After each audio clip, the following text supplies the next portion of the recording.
ngaho reka dufate Zaze nkudodere. Basi kudoda? Ndabizi cyane. Zaze nkudodere amaridonko amataburiya amasurubeti. Kudodera hehe? Muri 45. Nzaze nshaka hano hejuru mu isoko. Okay. Urumva? Okay. Radio yawe. Thank you. Hanyuma Golizo tugende? Okay, twagiye.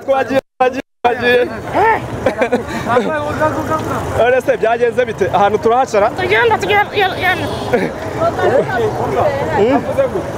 Ara? Bitkande.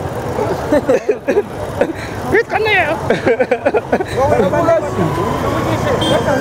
anga. Yana twagorizo wewe bitkande. Nakapora wewe bitkande mateko nutwakora. Gafite ubwoba. Tuvara. Katuvuga tone. Uri gukanga abantu wowe. Wewe ratabije turera. Aba batikoje kugufunga. Bigira turera ra. Cheka tuve hano. Kaji we. Ayiwe. Oya kana najari kana yewe. Ntabwo byari byoroshye urabibona yuko abantu bahuriye babaye benshi. Reka tuve hano tugende dusubire kuri studio kurabona ko umuhanda wari wafunze nakuri twabyenze. Komeza ubane natwe n'ikiganiro tuvugane ni Sango Star je nitwa Patience Karani. Naje nitwa Golizo. Okay. Birahagije cyane. Murakoze bye.